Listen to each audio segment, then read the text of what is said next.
Why do 90% of hackers swear by counter-surveil? Let's dive in and find out. In the labyrinthine world of cyberspace, every click leaves a trace. But with counter-surveil, you become the unseen. Our podcast takes you deep into the heart of hacking, where firewalls crumble and secrets unravel. From white hat heroes to shadowy code warriors, we cover the spectrum. Join us on Iron Geek, your portal to mastering the art of stealth and strategy. Discover the tools, the tricks, and the tales that define the modern hacker. Tune in and transform from a curious novice into a digital legend. This is Counter-Surveil. Unmask the unknown. Tune into the sound waves, secrets of the dark maze, dark codes in the nighttime, information, power lines. We're free in the spotlight, chatting through the late night. Smart contracts are lying, auditing, verifying. Counter-surveil in my ear, security we engineer. Learn the truth, don't disappear. Counter-surveil, we're right here. Crypto dreams and data streams. Listen close, it's closer than it seems. Fix the flaws, see through the smog. Counter-surf will join the blog. Good evening and morning or afternoon or wherever the hell you are in this world. Welcome back. Counter-Surveil is back. With us again as always, we got CrowdStrong over here. And then a special welcome back to Mr. Hammer over here. He's been on a leave of absence for a while, and I'll kind of open the floor to him here in a minute. But I also want to introduce Andrew, and we'll get to him in a little bit. Say hi, Andrew. Hello. Mr. Andrew, what's up, brother? Living the dream, man. Living the dream. So, Hammer, what's been going on with you, man? Oh man, just some mental health issues, bro. You know, it's hard sometimes. You know, I'm pretty open about it. I have bipolar disorder, and my meds just weren't working anymore, and I needed to go through the process of having my meds redone, and you know, that was upended my life for a bit. You know, I don't know, bills and all this shit pile up, and you know, nobody's there to pay them. So when you get out, you got to do what you got to do. And right now, I'm staying with family, so getting back on my feet. Well, glad to have you back, and we'll have the GoFundMe link in the description as always, if anybody wants to contribute. Oh, it's very kind if anybody wants to. Don't feel pressured. It's nice if you do, though. And with that, this is going to be a series because I started thinking, I was at the DC 404 meetup the other day, and a lot of people here in Atlanta are wanting to start our own conference. So I started thinking, let's reach out to people that have actually done it and kind of learn, you know, behind the scenes what's going on when you actually do the thing. And that's why we brought on Kazuki here. Kazushi, however you pronounce it. Because always a man of words, man. Always a man of words. Every time. So I'll let him introduce himself, but long story short, he used to run Cactus Con. We went to the same college back in the day, and I'll open the floor to you, Kazushi. Introduce yourself. Yeah, first off, thanks for having me. My name's Kazushi, which is a Japanese word most commonly used in judo. It's a type of way to off balance your opponent before you throw them, right? That's kind of the idea. So I've been using that as a handle for quite some time. It's great to be here. Like I said, I've been living in Arizona, or I lived in Arizona for about 20 years. I helped start Cactus Con almost literally, I think we're 16 years into it or something at this point, is the conference that we're pushing on this time. So long time in industry. I've been around the scene for since I was a kid, more or less. I'm excited to be on and share kind of whatever you want to learn about building a conference. Which includes don't do it. Start there. Think about your life before and how happy you are now, and then consider that you might not be that happy when you run a conference. We'll say that. So So let's start off with what do you do now and what's your come up story? Because we all have one. Like mine was coal mine to pen tester to all sorts of stuff. Like, what's your come up story? Sure. No, that's great. Yeah. So the very first thing I basically ever did with a computer was break my computer in interesting and novel ways. My dad was kind of a big advocate for us kids learning this new technology that was just coming out of home computing. And so I think my first computer was like a 286 and an Apple IIe, and I could not help but try to find ways to mess it up. And it's kind of a weird, I guess, circumstance. We had this guy live into my house who came out for like an exchange student thing. And he was like this super crazy hacker from like Eastern Europe and was like showing me how to mess with computers. And I was like hooked right from the beginning. And so I got really technical real fast in that space. My godfather kind of convinced me that maybe I didn't want to go to jail because at the time there weren't really clear options in like 1996 for jobs, right? In this space, 97, there wasn't a lot going on. And so I became a software engineer, and I did software engineering for about 10, 15 years until I kind of eventually found a way to make pen testing a full-time kind of love hobby of mine. And so I left the world of professional development and I got a job at Spider Labs. TrustWave has the Spider Labs team, which at the time was like this epic group of like. They put out Responder before it moved over to LG and X. Mm-hmm. Yeah, I know the guys who wrote Responder. Been friends with these guys forever. There for a couple of years, left to join a company in Arizona called Bishop Fox. At the time, it was called Stack and Lou. I still have that T-shirt, by the way, the Stack and Lou shirt. Excellent. With the box on it. Yeah. Joe helped build all that, right? He was just on here the other day. Yeah, I saw that's I saw that. That's awesome. Was there for 11 years. I was a pen tester and then a partner, and then I ran all of service delivery. So basically all the pen testing group was mine for a season. And then I switched to expansion projects, which kind of makes no sense other than I did an international degree in business and got really excited about the idea of building a team down in Latin America. And so I've been down in Mexico now 3 years with my family. I've been working out of here about 5 years, just building teams and doing cybersecurity work with that. I left Bishop Fox and started a SOC down here. So I run a security team down in Mexico. And then I run their research and development program for AI. So I do a lot of AI development for defense work. So right on. How did you end up at UAT?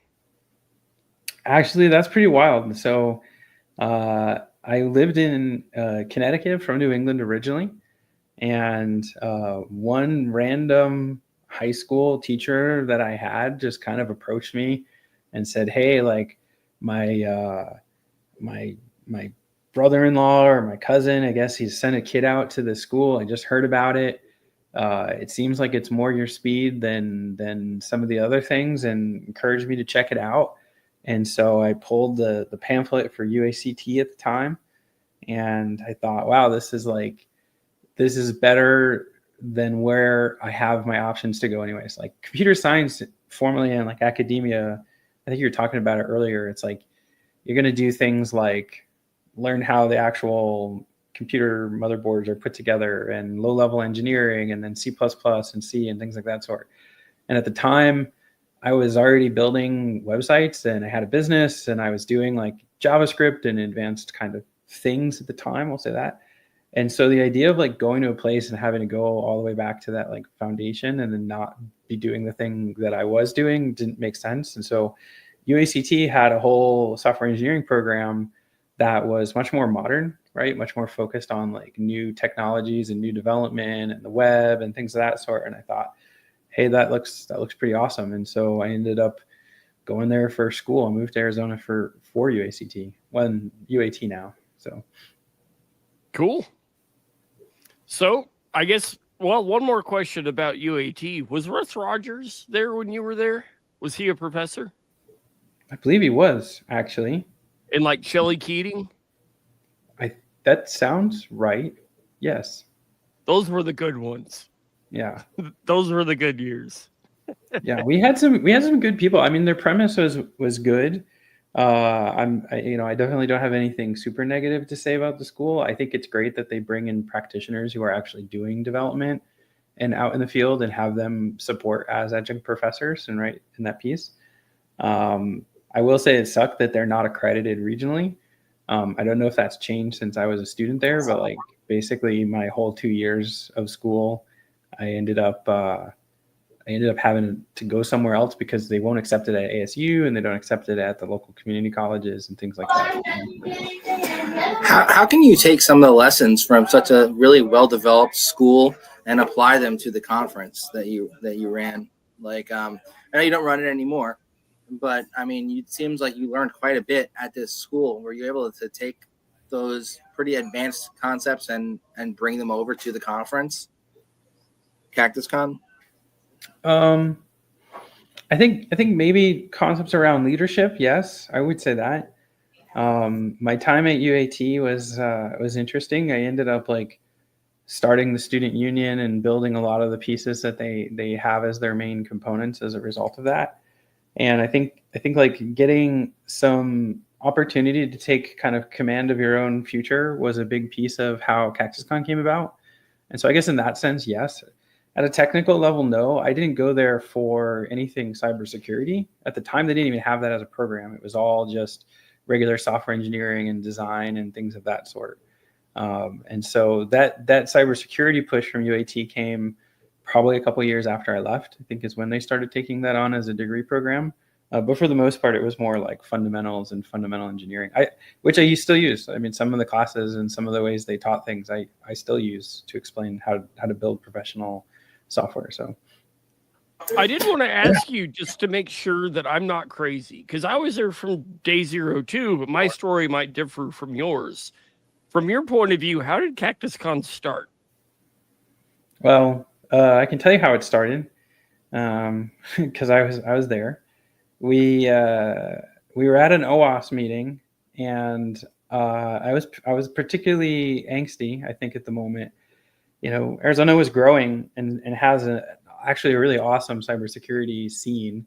It just happens to be really spread out, right, with people in Flagstaff and in Tucson and different parts of the valley and things of that sort. And we had an OWASP group. It was actually getting pretty successful. We had big companies coming through and big speakers coming out of OWASP. And I was talking to Skylar and Jessica, who are the other two co-founders, and we basically said, like, why do we only have DEF CON? Like, why do we only have DEF CON at once a year? Like, what if we just decide that we want to host a conference and get some of these great talented people through like Heatsink and a couple of the other local groups together to kind of like build something that could share it? Because we have a tool group at the time. I still think there is a tool group. A lot of stuff happening kind of from that perspective. And so we sort of drunkenly all agreed to give it a shot and contribute to it. We pulled in a group of like, I don't know, I think there was about 3 or 4 other people at the time who were really interested in supporting it. And basically we got together and kicked off the first year. We were at B-Sides Phoenix the first year that we existed. That's right. Yep. And then we transitioned to CactusCon the second year because of drama with B-Sides. So. And then I remember like Buffer Overflow was the UAT group that we ended up going and doing little mini conferences at Dave and Buster's. And then we started doing work with B-Sides, and then CactusCon came about. Right. So we always wanted to have a CTF. And at the time, Joe was like really, really into that stuff, who was just on Moloch, right? And he had told me that they were running the Buffer Overflow capture the flag.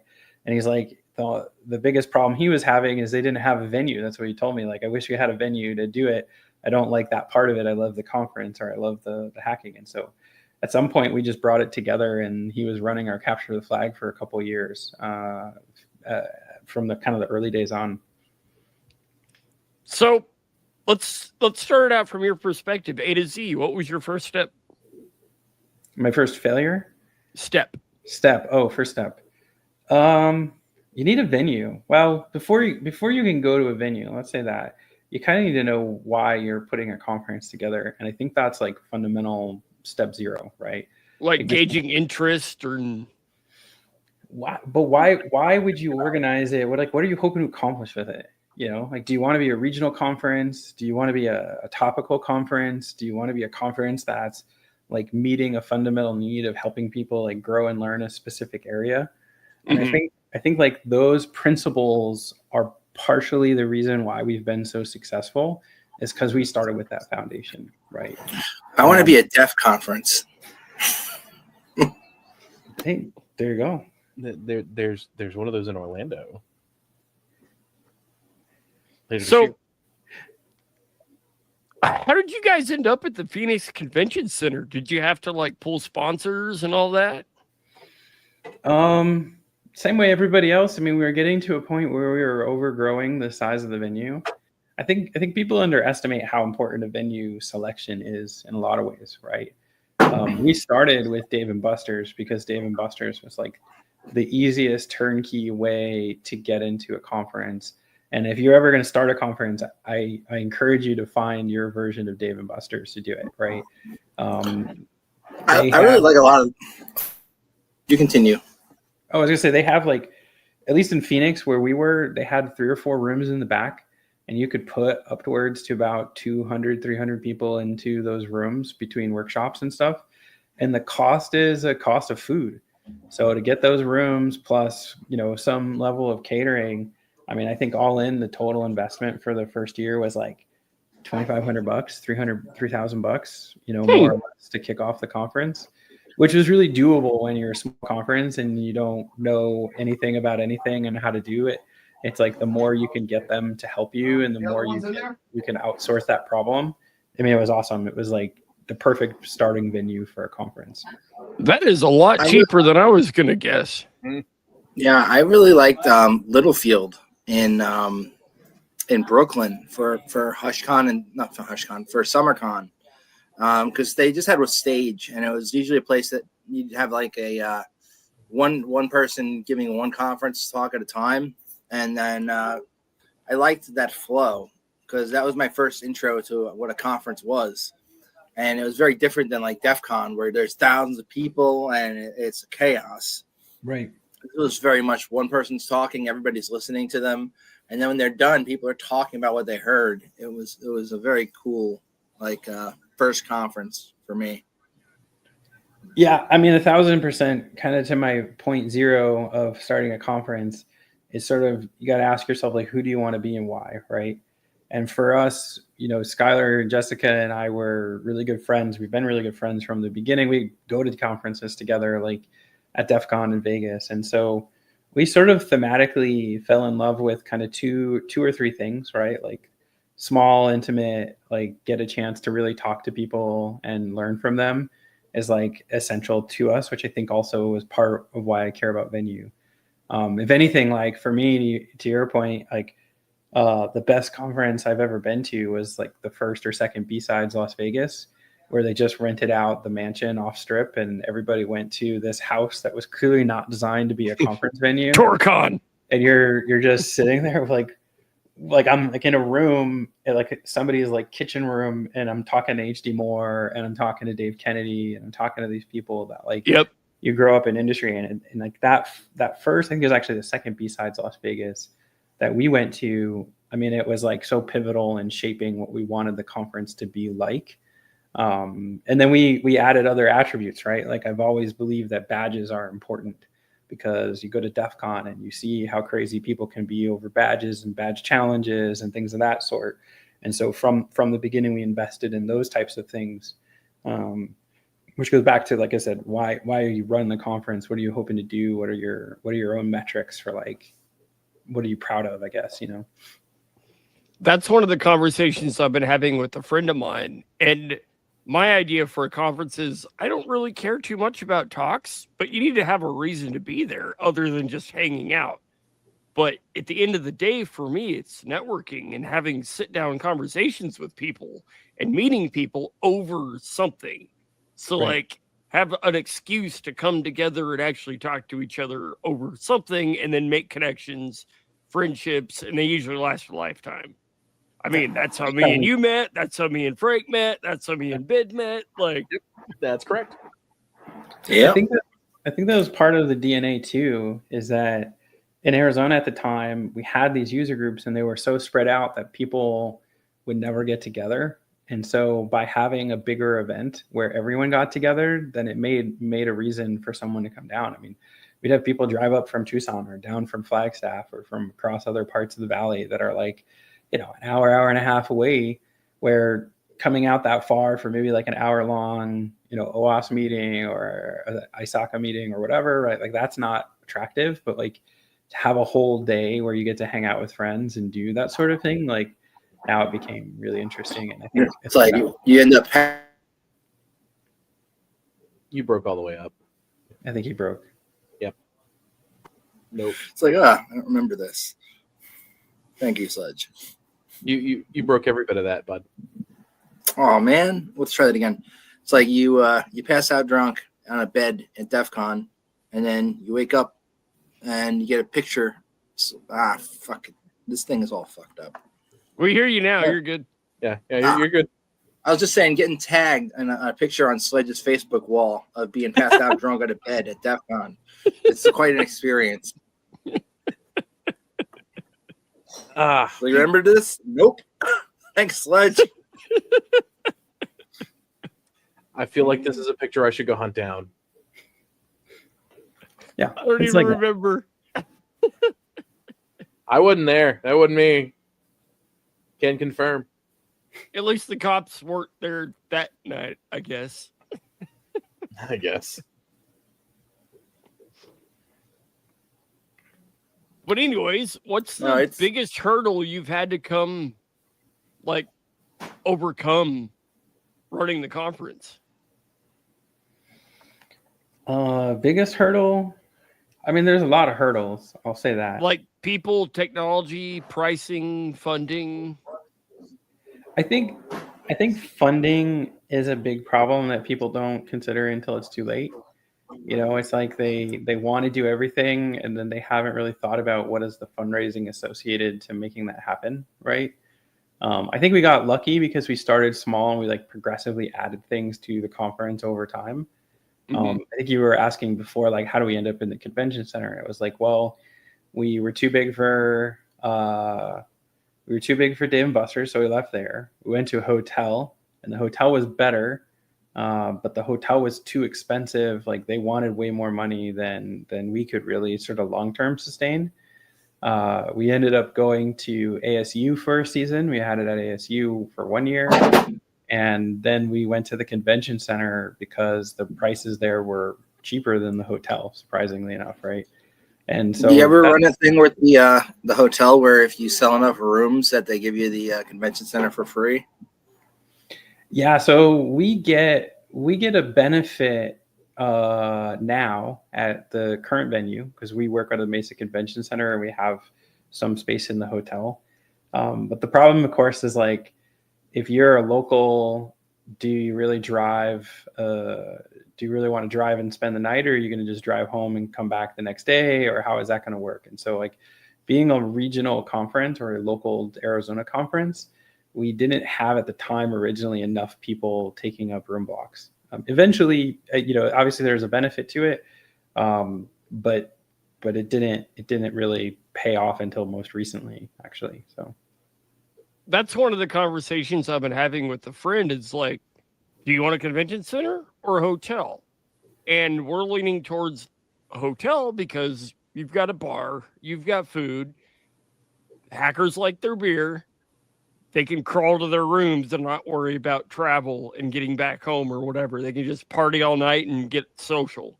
And that's kind of the argument for a hotel. We don't condone drinking and driving or under the influence. I would say that if you're starting a conference from ground up and you're not super financed, your actual best bet, in my opinion, is go to a bar that's not open until the evenings and rent them out for the day. You'd be surprised. If you go down in Scottsdale, we actually looked at this a bunch, and I think think we did not do it, but we had the pricing for it, and it was pretty great. Like you could go to a restaurant and say, hey, I want to buy you out for the whole day, 8 o'clock till 6 o'clock, 7 o'clock at night. And the cost of that is usually a food minimum, and that's about the biggest cost you're going to have. And then you can bring in your own equipment and set up. And if you're like a single track with lots of networking and lots of whatever, you go rent out a bar like that, and you're going to save so much money in contrast to trying to get like a hotel or whatever. Like 1,000%, that's how I would run a smaller conference at this point to start. Now, obviously, you run out of space fast. That's the problem, right? If you get popular, Yeah. I mean, we were out of Dave and Buster's within 2 years. We started with like sub 100 or like just over 100 people. And by the second or third year, we were 300-400 people coming. And it's like, can't put them in a bar. You can't do that. But if you're talking like 100 something, 200 people, you could do a bar all day, every day. That's what the DC 404 guys do. I haven't been there in years, but they do it at Marlowe's Tavern once a month. And I finally made it out last month, and it was a good turnout, like 75 people at least.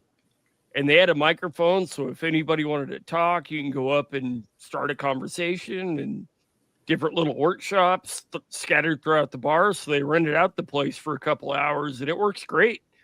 But I foresee very soon that's going to be outgrown.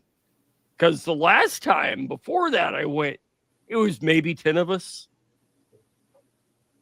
Yeah. Yeah, I think fundraising would be one of the hardest problems. And it's one we face. I mean, we're kind of an oddity in the conference space. I mean, we are the largest conference in the Southwest other than DEF CON and Black Hat and those guys when they hit Vegas. I mean, we just had a little bit over 2,000 people show up this year to Cactus Con. I think we're bigger than TourCon and a couple of other guys in that same sort of area. TourCon was so dope. But we don't charge anything. We haven't charged anything for most of the time. I think now we have a ticket price, only because you hit a return where it's no longer. I mean, it costs like $150,000 a year to run Cactus Con. You know, we're not shy about what the spend looks like.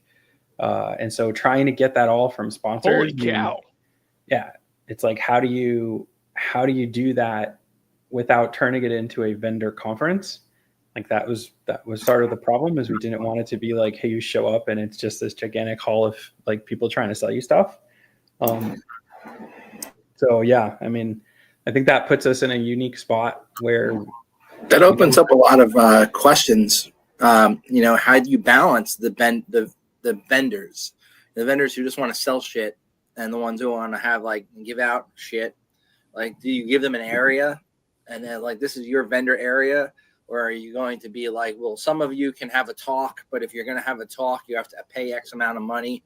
How do you like balance that while still keeping the con a con and not making it a vendor playground? Yeah, no, and like question. Sell tickets and sell merch too. Right. We now do sell tickets. In the past, we did not. The only thing we ever sold were badges and T-shirts. That was like it. But I was trying to find the T-shirt before we went live, but I couldn't find it. Your question is great because again, it's like this is something we established early on. We came up with kind of our governing rules for the conference, right? Is we wanted to build the thing that was the highest quality talks we could get, that was free for as many people as we could possibly make it. And we wanted vendor neutrality, right? So like to your point, I never sold a ticket or never took a sponsorship for a talk ever in 16 years we've been running it. Like, it's just not a thing. You can't buy your way into giving a talk. Mm-hmm. But you can submit a talk, right? I'm not trying to deny people like who have legitimate like. When vendors do that, it doesn't really cheapen the event. Like when say the vendors are going to send out one of their sales reps, and that sales rep they're going to have a pre-formatted talk, and like everybody kind of knows that this talk is bullshit. I mean, right. If you're like me and you go to the cons because you love going to cons, usually there's going to be multiple tracks going on, and like track one. And it's going to be, if track one is about like, if it's about a product that some vendor is selling, and the person who's giving the talk title is like chief sales rep at vendor at the company, we know it's a bullshit talk. We just don't go to it.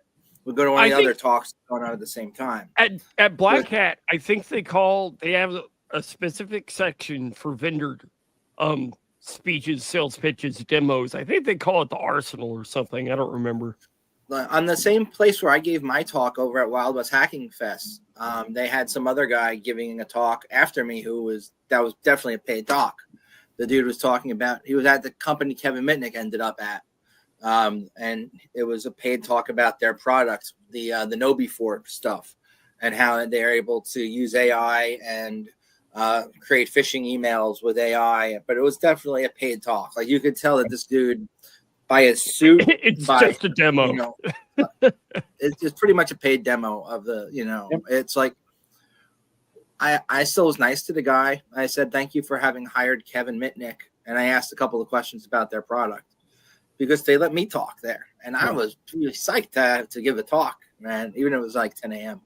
Oh, and like, thank you for putting my face on Wild West Hacking Face. I am on Wild West Hacking Fest. Yeah. Yeah. No, I think you're right. And I think people see that, right? Which is why we've never let it happen. Right. But the flip side is, like, I've learned things from people who work at vendors that are really smart. And so it's not like I want to, like, say, hey, don't come here and give a cool technical talk, but it's also like, I'm not going to promise you a sales pitch time type of thing. And so we've actually had that struggle. And I think it goes hand in hand with fundraising, because it's like, we've tried to tell people, like, don't come here if you're looking to sell things, because it's not the market, right? We're here to develop community. We're here to develop talent. We're here to share technical, stuff that's going on. And so we've tried to frame it to people like, you should sponsor us if you're hiring. You should sponsor us if you're trying to grow awareness of your presence within the Valley. You should sponsor us if you send a bunch of your team here, right? Like, if you're gonna go pay for training somewhere else and that training's like $1,000 a person, like, what a great, kind of way to take that same budget and then share it back with the local community to support what we're doing. We've made that kind of like pitch in terms of how we try to position it to people. And I think for the most part, it gets through. I mean, every once in a while we get folks in that I think are just not really getting it and compatible. We've tried to do things that were like super high interaction, like getting the sponsor to like participate and be a part of like pieces of the conference. And some of them want to, and very many of them don't, right? You just kind of have to not take that too personally. And so it's like, there's a balance between them. That's why we started the partner tier. The partner tier at CactusCon came about because one of the local businesses said, hey, like, I just love everything you're doing and I want to be a part of it. Like, how do we give you more money and how do we help you be more successful? Literally. And that was it. It was like, I don't know, make a tier and give me your more money and we'll turn it into a thing, Yeah. And it wasn't, to your point, it wasn't cheesy. It wasn't like, hey, I'm going to give you, 20 different 5-minute positions to go talk about your business. Like, literally their team came in and just helped with reg, as an example. Like, they just had people come and help with registration for the conference. It's like, yeah, it was pretty awesome. It was pretty cool. So how do you guys handle the volunteers? Other than clout, do they get any compensation, or? Nobody gets paid anything for CactusCon. It's all volunteers? Everybody's volunteer. I'm a volunteer. That's the cool. board's volunteers. There is no money to be made. Everything that comes in, we keep anything that remains as a buffer for helping us with the following year to pay ahead, right? Like, if you're thinking about spaces and venues, one of the things people forget about, especially when you're bigger like we are, is you get a book like usually a year to 2 years out. Yep, a year and ahead at least. Yeah, where you don't get the space. And especially in Arizona, when you're fighting for like premium time of like spring break when it's amazing. I mean, we started CactusCon, I think it was like in February, because Dave & Buster's just happened to have a date and that's when we wanted to do it. And my UAT story that's funny with it is we were going to UAT to give a talk at something. I was running a user group or giving a presentation. We were trying to like think of the theme that we should have for the conference. And at the time they had a teacher and his name was like Fred Snow or Frank Snow or something like that. Mm-hmm. And they had a personalized parking spot on it that just said F Snow. And I was like, yeah, that's exactly why you should come to Arizona in February, because F snow, right? And so like that became the joke of like why we run it around the beginning of the year, because it's the best time of the year to come to Arizona. Well, it means there's a lot of competition for space, and not just for security people, but like for everybody, right? Like trying to grab it from people want to get married, and so the hotels get booked up, or people do the spring break and they come out for the baseball season and all that sort of stuff. Like, anyways, that's what the money's for. Is anything that we get. As somebody who's given a talk on top of a, sorry, go ahead. Oh no, I wasn't saying anything. Sorry. Can you hear me still? Yeah. Yes. I can hear you. Oh, as somebody who's given a talk in the hentai hideaway room, I can attest you really should plan ahead and not just take whatever venue pops up. Yes. Don't do that. No one hear me? What's going on? No. One comment though, because I think it was 2 years ago, they were doing the IndyCar racing. If I'm thinking at the same time, they were doing the IndyCar race, and I couldn't find a hotel. Yeah, we've tried to get a bunch of room blocks ahead of time now at the venue. There's a hotel literally right next to, attached to the conference. And now that we're actually using that space because we've grown so big, we get a bigger room block. And so that's typically what we recommend. As long as you get in early, we should have space. So, and we get a locked in rate that makes it cheaper than if you want to compete for that. So, and that's one of the nitty gritties we're going to be talking about later with some other people. But if you want to dive into it, go for it. Nitty gritty is in like, how do you get those room blocks type of stuff? I mean, like the math behind it. Oh, sure. So let's talk about finance, right? First is you got to figure out what you want to do, because everything you want to do has money associated to it, right? So if you want badges cost money. Badges have lead time. That's the other big piece people seem to forget. Also, as it turns out, one of the things that sucks about running a conference at the beginning of the year is it also typically is like kind of Lunar New Year or the Chinese Asian New Year. And so they shut down, and a lot of the stuff you need from electronics, you have to order way, way, way in advance, or you're going to have a lot of trouble with that, as it turns out. And so you run the math basically, and you go, what is the per cost for a badge? What does the venue cost you? How much space do you have for vendors? And then divide out how much of what group you want to do for what you want to return on it. And there's a balance in terms of like what you should offer for a conference. Like, what is a fair sponsorship rate for a 1-day event or a 2-day event? And I think originally it was like 1,000, 2,000, 3,000, something like that, or like 1,500, then 3,000, 5,000, I think is where we had pieces. And you figure, okay, if I've got a venue that costs me, I mean, right now the Mesa Convention Center, for the space that we have for what we're doing, kind of all in with like the lighting and the sound equipment and the things of that sort. I mean, that's like a 50 grand expense, 60 grand expense, which is that's your bar of entry to open up the door, right?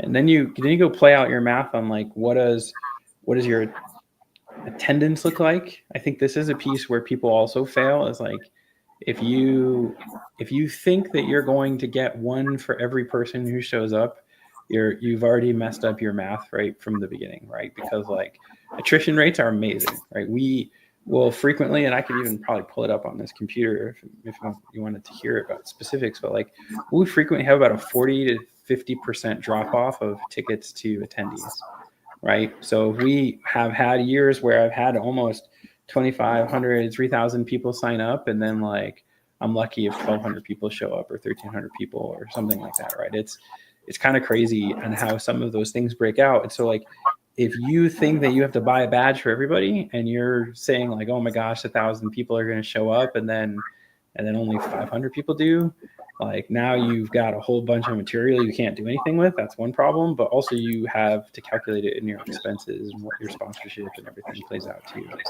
I think so that's like some of the basic math. I mean, I think those are the big pieces. And then from there, you assume you're going to have at least a bunch of like stuff you didn't anticipate. We usually have about $10,000, $15,000 available for just like stuff, right? We made a point to slowly replace and put in our own equipment for like projectors, because projector rentals are really expensive. And it's like, even though we're only running the event for like once a year for 2 days at a time, why would I pay $450 a day for like a really nice projector when I could buy a projector that's just as good or good enough for specific places at about $600 or $700? And so it's like we slowly built up our buy it at Walmart and then return it after the event, things like that. So you ever do the buy it at Walmart and then return it after I can't hear the you event properly. trick? Buy it at Walmart, then return it after the event. Yes. My point, though, Oh, is it me? I guess what we've been talking about is like, Did I lose audio? let's say you go Can a you hear hotel route. Yeah, you're I can good. hear you. Can you hear me? Everybody's I don't- fine. Everybody's good. We were just Okay. talking over each other there for a second. But the point I was trying to get to is a conversation I've been having with a buddy.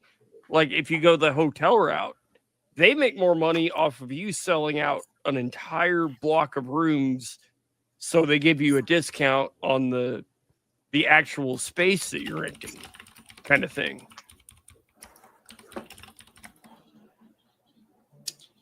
Indeed.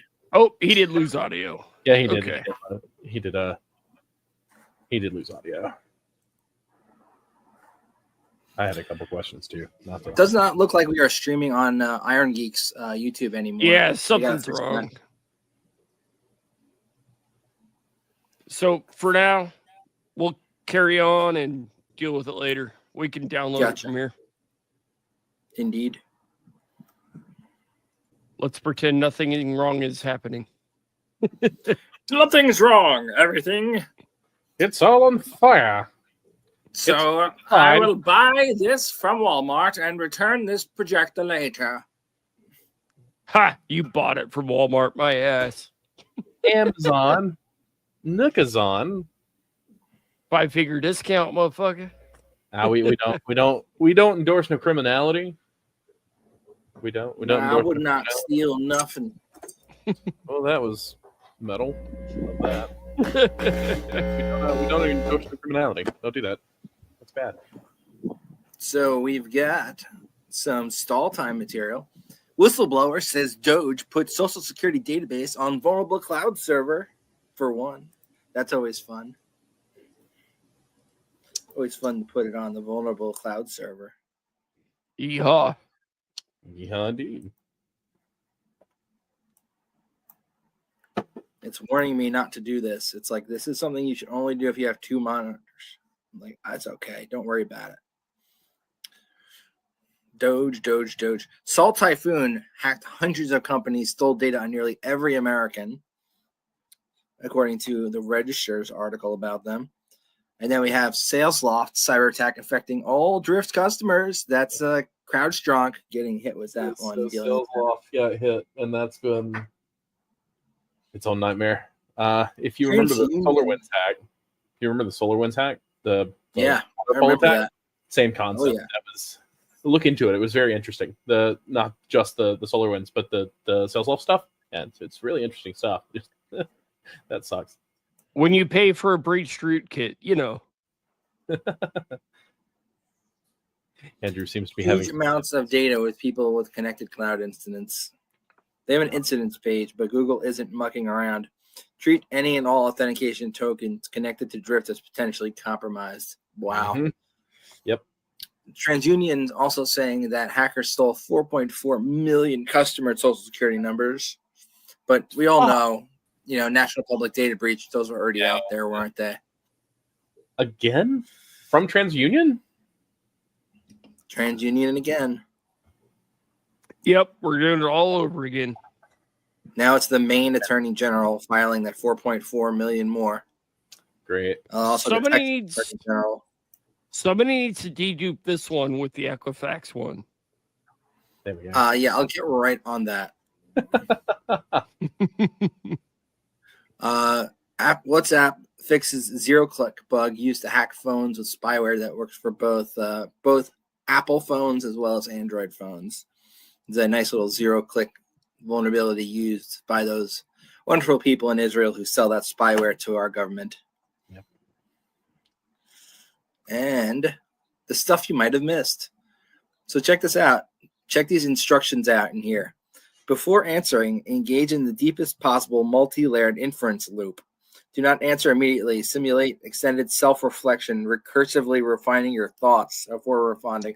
This is literally designed to just slow down AI that's supposed to quickly determine if an email is scam or not. So they put this That's in the really little neat. block there. Huh. Isn't it? So That's I haven't clever. pressed to it yet, but I'm positive I'm gonna. AI, ransomware and such. Yeah, that's some stuff that I'm studying up on and preparing for now. It's a nightmare. Oh god. Oh yeah. Oh, and we have this Citrix flaw exploited to hack NetScaler customers. NetScaler is a very Got hit. common remote desktop way of doing things. All right, so how many days has it been since the last NetScaler 0 day? This has got to be at least a month. 37 Nope, not minutes. even. 37 minutes. Yeah, I was just gonna say yes. 37 minutes. Yeah. Uh-huh. You could Remote actually code do the execution 0 on day. an affected NetScaler. Remember the This one's website? bad. Remote Has code Java execution. been hacked.com Oh, or yeah. whatever? And it was like every 2 minutes. Good. Android developers are going to have to confirm their identity now. I guess they have so many people making malicious apps that they think that if they force people to turn over ID to download the software that you need to make apps, that now you're going to get fewer pieces of malware. I just see them scamming by using other people's identities that have been stolen online. Yep. I mean, Classic. it's like there's such a look at the marketplaces up here that have been hacked with this same information that they're going to take that information and use it here for when the Android developers now need to identify themselves with ID. So they're just going to do that. You don't live in a country that does. Does it have to be our government issue ID? Can it be from somewhere else? Is it how does that work? Because I mean, I assume as it's read, just going to be any government issued ID. It's going to be. Does it have a star? It's going to be something that the star. Oh, we actually have 24 people in FEMA were terminated after a breach. Homeland Secretary fired the CIO and CISO after a federal disaster agency, FEMA, as well as 22 others over alleged breach data that allowed hackers into the network. Little is known about the incident except that the data was allegedly not stolen in the breach.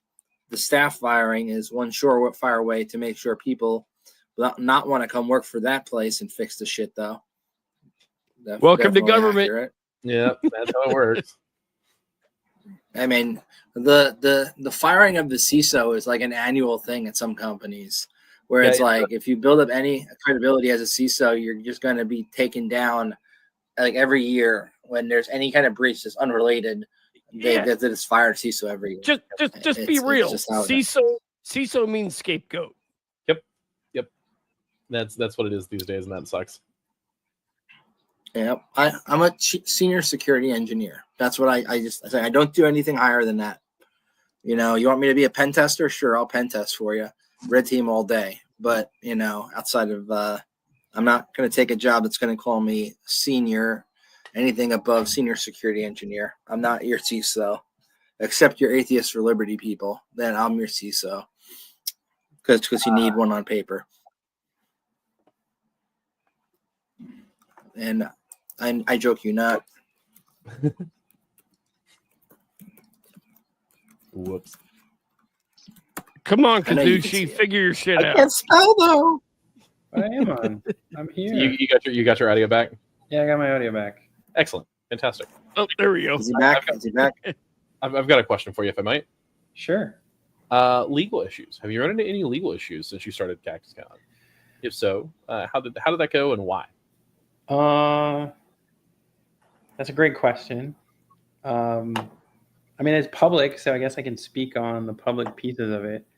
but someone did sue us once. During the year of the pandemic, we had required people to show proof of vaccination and wear a mask. That was it.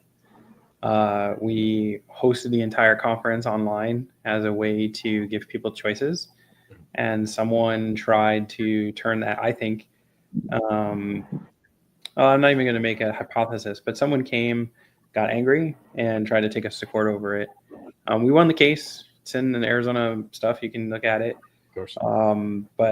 But that's the only legal thing we've had to deal with that was major. Other than that, nothing. We've had things that are close to legal problems, but I think as long as you have a cooler head and you don't sort of let that stuff turn super far south, you can kind of work your way through it.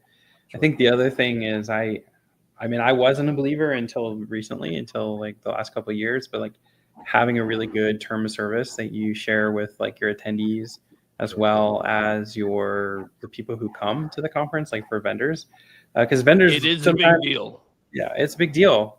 And making sure that people are aware of like the tolerance policies you have or don't have, that actually turns out to be really important kind of fundamentally. And so we invested in some things kind of early on. We've had some people complain about, things people did, and we took that very serious and turned it into a code of conduct somewhat early on in the conference. And that sort of turned out to be pretty helpful for us. When we get started, to answer it a different way, we worked with B-Sides a little bit. And in fact, if anything, the best thing I ever got from B-Sides is kind of like the starter pack of how to do a conference, and so this lady out of Texas, this great person out of Texas I work with named Michelle, she gave me all the legal stuff and all the things that they use for their B-Sides. And that's been a blessing, really helping us kind of organize around it. So. Sure. So it was more geared towards like legal considerations based on the fact that it's like a hacking conference or whatever. Obviously, we all know about the DEF CON one, that court case with I think it was Chris Hadney and all those dudes.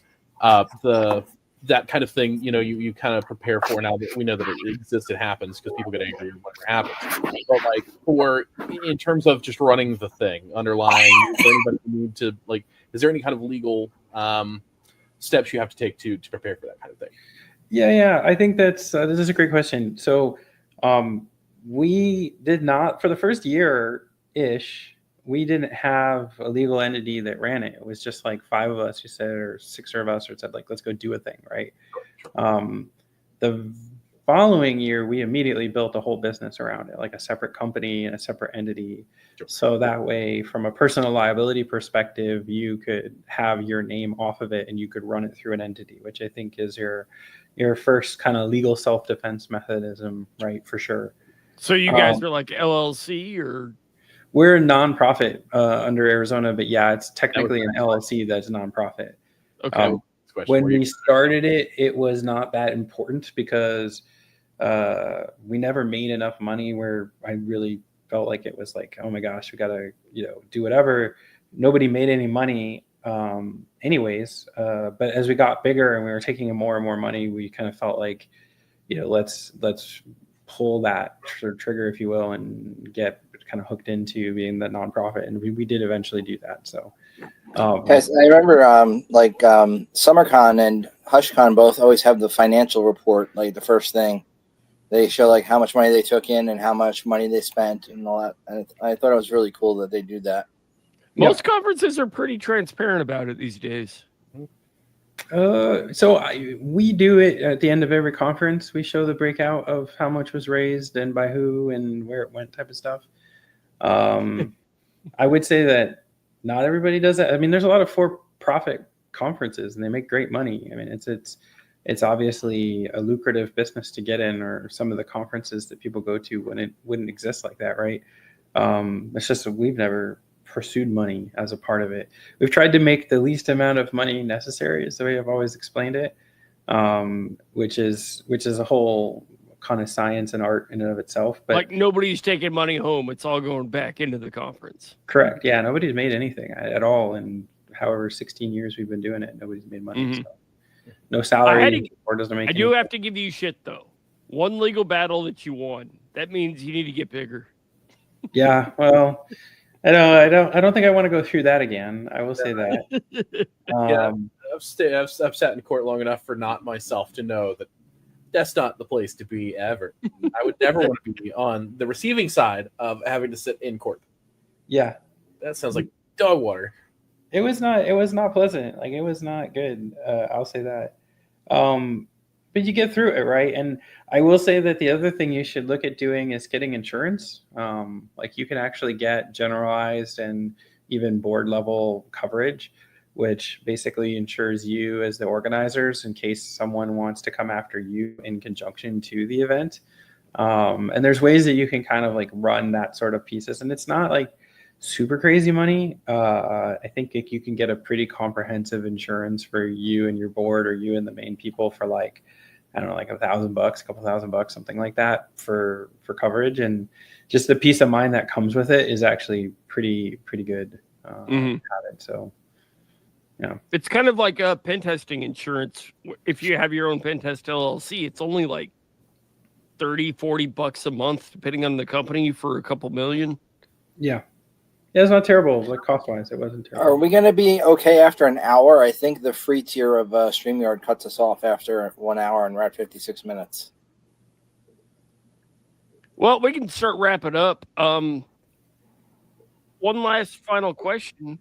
What year did you stop participating in CactusCon? Well, so I would definitely say I'm still participating. As the board, I'm in all the meetings and the pre-planning and the things of. I think what being on the board means, practically speaking, is that unless you have like other day of responsibilities, I don't have day of responsibilities, right? I just do a lot of the back pieces. I ran it all the way up to 2019-ish. I think the year of the pandemic when it hit. I think 2018 was the last year I ran it. And then 2019, we had a couple. Ryan Chapman ran it, I think, for 2 years, the first and the second year of the pandemic, when we went all virtual. And then I was going to have him on next. Who's running it now? Technically, no one, but in reality, my wife. So my wife took over the conference as the lead organizer for the season. So she's been running it for the last couple of years. And this year, Skylar technically is the lead organizer, one of the other board members. But we have, we're like, again, it's to my point, we said, I think this earlier, like, I don't think a conference should be about a person. I think it has to be about the people. And so we're always trying to find ways to get new people involved, because it's always the thing that makes it more exciting, makes it more interesting for the community. So, we have a whole leadership group underneath us. I could give you all the names, but we have a whole team, and we have a whole team of people that run it. And so, I mostly just manage finances at this point. But Tim, right? Of course, yeah. Okay. Yeah, of course, Tim. Last year I wasn't there, but I convinced everybody that I was. Over Signal and Telegram, and I had them running all over. He likes to think that he did. Everybody knew. He just thinks he did. No. It took him like an hour to figure it out. Nothing like the old Gaslight. One year, and I gotta think about what year it was, because that's like my favorite thing that's ever happened. We had somebody watching the conference on the live stream, and he was like drinking and then like commenting on everything on YouTube and publishing like videos real time of himself like drunkenly reviewing all the talks. And sounds like Adrian Crenshaw. It was pretty amazing, actually. Like, it was actually one of the coolest things that happened in a CactusCon, was this just random guy out of Tucson just drinking and talking about this talks and stuff he saw. It's like, okay, right on. It's like based. Yeah. We've got about 30 seconds. We can try and keep going, or we can. I'm not really sure. I don't know if it's going to nip it on us. I don't know if it is either, but let's just. Dude, we're not broadcasting it anywhere. I checked both channels. We're literally. Is nothing working? Recording it. It's dude. You didn't set it up. You got to select your locations first. I selected everything, but we'll talk about it later. All right. Let's kill it for now, pretend like nothing happened, and call it a Sounds night. good. Excellent. Excellent, guys. Good, Andrew. Thank you for coming in all. and giving us your afternoon, evening. Thank you. No worries at all. Thank you for having me. And of course, if you have any other questions about the conference, for sure I can send you some of the legal stuff that I have. And if you have like specific pieces, we'll go from there. So, All right, y'all. Thanks for Sounds good. listening. Peace. Take care.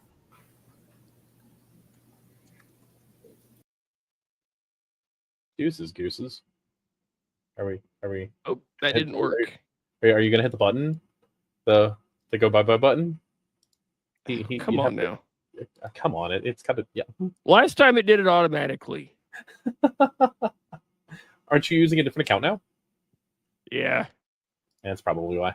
Yeah, I gotta figure it out. Gotta work out some of the technical difficulties. It's cool. Yeah. Whatever. It'll show up. It's cool. Show on stage. That's not what you want. Nope. Why will you not play the outro? Damn it! I really hope this doesn't do the it doesn't kick off in an hour, because this is one of the outtakes things, but we'll leave it in because it's fun. B-roll. Yeah, the B-roll, but like not the act. It was like the Son of a bitch. Fine. Hold on. Does that work? No, that doesn't work. All right, hackers and cyber warriors, it's time to encrypt this episode and send it out into the digital ether. Thank you to Sledge, Delchi, CrowdStrong, and Altkey for another epic nerd out session. And a special thanks to our guests for joining us. And to all our listeners out there in the cyber trenches, patch fast, encrypt tight, lock down your ports, and leave no backdoor open. Hunt threats like it's open season. Keep your passwords long. Your MFA enabled. Don't use SMS as a second factor. Keep your malware signatures up to date, your critical data backed up, and your network locked down like Fort Knox. Until our next PunFest, stay vigilant, stay curious, and above all, stay counter-surveil. Whether you're pen testing networks or hardening your own defenses, remember, in the game of cybersecurity, you're either the hunter or the hunted. So sharpen those skills, mask those IPs, and we'll see you on the dark side of the net. This is Counter-Surveil, where we turn paranoia into preparation, shutting down but never logging off.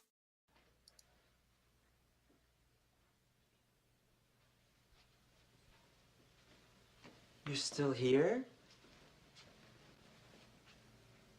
It's over. Go home.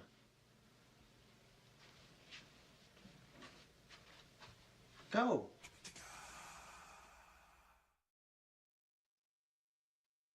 Oh, wait. I just figured it out. Okay. This is going to be stupid. All right. It's going to do it again. We're free in the spotlight, shining through the late night. Smart contracts are lying, auditing, they're defying. Counter-surveil in my ear. Security we engineer.